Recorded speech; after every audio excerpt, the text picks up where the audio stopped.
Hey guys, it has been a little while since I've done one of these reviews, so today we're going to be taking a look at one of, I guess this is Wave 2, of Wave 2 Power of the Primes Rippersnapper from Hasbro. So this guy is one of the Terrorcons. He turns into, I don't know, some sort of shark monster thing. I don't know. I'm not really sure. He looks incredibly cool though, so that's why I had to pick him up. He comes in that same style blister card that we're used to seeing for this line, which I have mentioned previously. I really like. I think it's very eye-catching. I love the backer card art, and then the back has product shots showing you transformations. He comes with a 14-step transformation, so hopefully that won't be too bad. And then some stuff about all their Prime Masters, all that junk that I don't care about. So let's pull this guy out and take a closer look. Alright guys, so here's Rippersnapper out of the package, and this is a figure that I was interested in getting a hold of because he looks cool.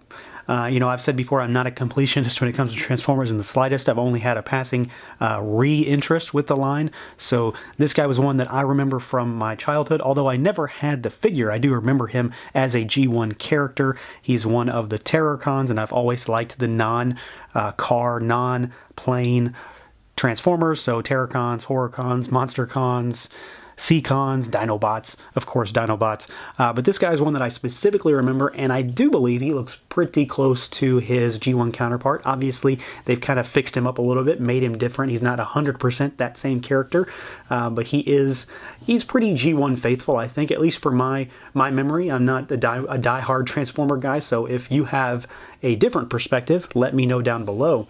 But let's do articulation and paint and sculpt, and then we'll talk about his other mode, his alt mode, which is what I'm actually interested in more than his robot mode. So we've got a swiveling head, and it doesn't really have much in terms of up or down, which I've come to expect from the deluxe class figures. Arms can go out, they're on ball hinges, and then they can rotate all the way around. We do have a ball hinged elbow, so it offers rotation and a hinge, and then we've got rotating wrists. He does not offer anything at the waist in terms of the upper, like the diaphragm, but his pelvis, I guess is what it would be, his robo-pelvis will rotate because it's attached with a peg down there. And then we do have ball pegs for the thighs. There is a thigh cut. He can kick forward, he can kick back. The legs are actually pretty loosey-goosey here at the thigh. It's not an issue where he seems to fall over or anything. I haven't had that problem, but it's just they're loose. We've got a hinge at the knee, and then there is this little hinge down here, which I'm assuming is part of some sort of transformation. So we'll figure that out shortly.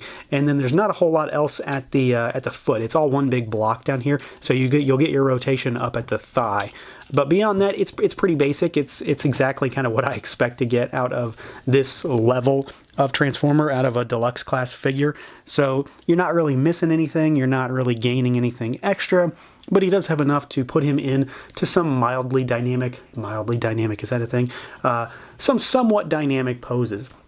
Now, as far as his overall look, and his paint, there's not tons and tons of paint, and that's something I've come to expect as well. Most of this guy is molded plastic, but we do have, you know, like the yellows and the reds and little things to make him pop a little bit. We've got the yellow on the face and the red eyes, and then we've got some red here on just these little joints, as well as a sticker on the top of the shark head, which is applied relatively cleanly. I think it's all right there. And then we've got some paint around, and we've also got paint on the claws, which makes them stand out. They could have left that to be a flat blue, which I think would have been a detriment to the figure.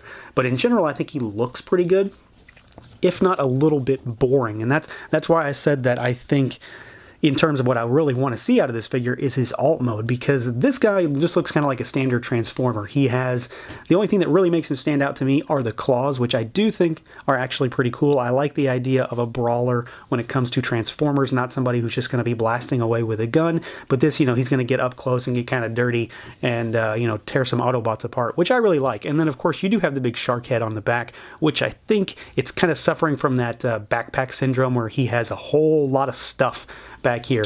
But I'm not a Transformers engineer, so I'm not going to offer any solutions either. He does come with his Prime armor, and it's that stupid, goofy gimmick that exists in this line. I've said it before, I don't really care about this. He's going to be a combiner in some fashion, so this will make him into, what, an arm most likely, or maybe a foot. I'm sure it says so in the instructions, but he can hold this in his hand. It could be a gun. I don't know if it goes anywhere else on the guy. Does it? I don't see any pegs for it to go on his chest anywhere. Oh, yeah, we can put it right here. So there you go. You can make him look even more goofy and put this huge block on his chest. I don't know. We'll see. I assume we're going to be able to make, who is it, Abominus? That's the Terracon combiner. I assume we're going to be able to make him at some point, because I know that other Terracons are coming. So we'll see. We'll save this guy for a later date. They all come with this. I just don't particularly care for it. So let's transform this guy and see what he looks like in his alt mode. And here is Rippersnapper in his alt mode. So he is, kind of this bipedal shark monster thing. And this is advertised as taking 14 steps. And I'm pretty sure that's what it was. That's what the instructions say. Although, honestly, this guy was relatively easy to transform to the point where I'm not sure it's really necessary to read the instructions. Everything just kind of moves pretty much exactly how you think it should, which is a good thing. He does have, I've got the prime armor on his back. He actually has two little pieces back here that you can put it on. I'm not sure, I haven't decided if it looks better with or without it yet, but it certainly looks better on his back than it does in his hand when he's in his robot mode. So, take it or leave it. I'm not really sure. Your mileage might vary on that. But otherwise, he looks pretty good, if not a little bit too blocky, especially down in this section. So these were his robot legs previously, and they're all folded up on each other. But when you're looking at him kind of dead on, I think he looks pretty cool. The very shark head that he's got, we've got the fin, we've got the tail going back here, and then, he's got the legs, which kind of make him different, but very much robotic still, while also having a very, very animalistic kind of look, which I think is pretty cool. And we've got that, the fin is painted blue there, which is nice. It kind of breaks that up a little bit. And we've got those same cannons that are back. They're kind of, they stood straight up previously, and now they're kind of forward facing. They do rotate a bit, so you can move him around, but he still has those same claws, so he can do some damage up close. But yeah, I think that this is going to be how I display him on my shelf. All the same design elements still apply here. His articulation is a little bit more limited in this mode. He has no real movement in the head area or anywhere else except for the arms. That articulation is the same, and then we've got these different legs here that are just ball hinged, and then they are hinged down here at what would be kind of the knee ankle. It's that weird kind of backwards animal knee kind of thing that he's got going on. But for the most part, I am pretty happy with him. I do have issues with him kind of having a little gappage here in the legs. I may have shoved something in there wrong, but for the most part, he does stay together really well, and I am overall happy with how he looks in this mode. He just looks, I think he just looks a lot more interesting this way rather than his, what I said before, relatively boring robot mode.